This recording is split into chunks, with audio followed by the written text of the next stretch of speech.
Coastal line को develop करने के लिए इसे सागरमाला प्रोजेक्ट से जोड़ा भी गया है। तो ऐसे में प्रधानमंत्री नरेंद्र मोदी जब ये तमाम जो सौगात जो है यहाँ के लोगों को दे चुके हैं, तो प्रधानमंत्री का धन्यवाद करने के लिए, प्रधानमंत्री की झलक देखने के लिए लोग उनका स्वागत करते हुए यहाँ पर मैंगलोर की सड़कों पर खड़े हुए नजर आ रहे हैं। और प्रधानमंत्री के साथ हम देख सकते हैं उनके मैंगलोर के जो उम्मीदवार हैं ब्रजेश चौथा और जनाब और पुजारी जो है वो उनके साथ खड़े हैं। और ये दोनों जो है प्रधानमंत्री, इन दोनों के लिए प्रधानमंत्री प्रचार करते हुए आगे बढ़ रहे हैं और लोग उनका स्वागत करने, उन पर पुष्प बरसा रहे हैं। तो ये एक अद्भुत नजारा मैंगलोर की सड़कों पर देखने को मिल रहा है और लोग लंबे समय से इंतजार कर रहे हैं और हर कोई प्रधानमंत्री को पुष्प से स्वागत करना चाहता है। बहुत ही ऑर्गेनाइज तरीके से लोग उसका इंतजार कर रहे हैं और इस रोड शो का Priya Jain home made chocolate business ಮಾಡಿ 35% ಲಾಭ ಗಳಿಸ್ತಿದ್ದಾರೆ। ನೀವು ಕೂಡ ಅವರಿಂದ ಕಲಿಬೇಕಾ?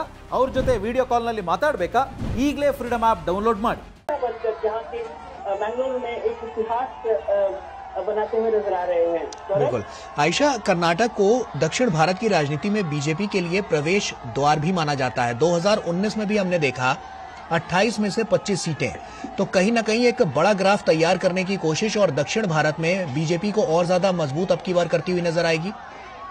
देखिए, कर्नाटक बीजेपी का दक्षिण का द्वार माना जाता रहा है। हमेशा से बीजेपी कर्नाटक में काफी मजबूत रही है और ये जो क्षेत्र है मैंगलोर करावली क्षेत्र है, यहीं से बीजेपी की शुरुआत हुई थी। उडुपी से बीजेपी ने अपनी शुरुआत की थी कई दशक पहले और यहाँ से सिर्फ एक विधायक के जीतने के बाद से बीजेपी का करीब 3 दशक पहले का सफर जो है, उसके बाद बीजेपी कर्नाटक को दक्षिण का द्वार बना चुकी थी और यहाँ पर बीजेपी ने लगातार 3 बार अपनी सरकार भी बना दी है।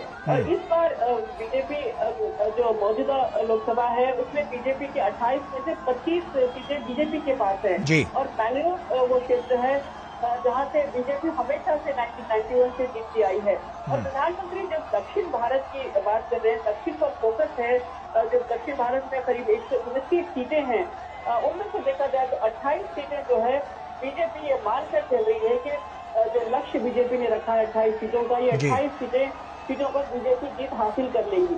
कुछ ही समय पहले प्रधानमंत्री नरेंद्र मोदी मैसूर में थे और जेडीएस के साथ जो बीजेपी ने अलायंस किया है पूर्व प्रधानमंत्री देवेगौड़ा के साथ, उन्होंने स्टेज पर ये बात कही कि बीजेपी ना महज 20 या 25 सीटों पर नहीं बल्कि पूरे 28 सीटों पर जीत हासिल करने का लक्ष्य लेकर चल रही है।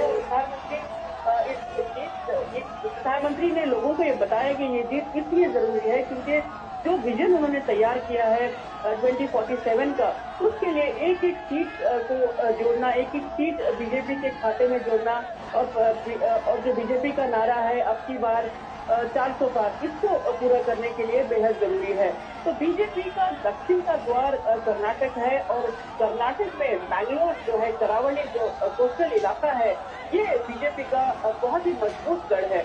और बीजेपी ने इस बार नए चेहरे उतारे हैं। मैंगलोर से जो है ब्रजेश चौथा को उतारा है, जो एक फौजी रिटायर्ड फौजी है, वो एक युवा चेहरा है। तो बीजेपी ने यहाँ से जो सिटिंग एमपी नलिन कटील, उन्हें बदलकर इस युवा चेहरे को यहाँ पर उतारा है। तो जाहिर है बीजेपी ने बहुत सोच समझकर इस नए चेहरे पर पूरा दांव लगाया है और यही वजह है कि प्रधानमंत्री नरेंद्र मोदी युवाओं पर भरोसा करते हुए युवाओं को बीजेपी ने टिकट दिया है।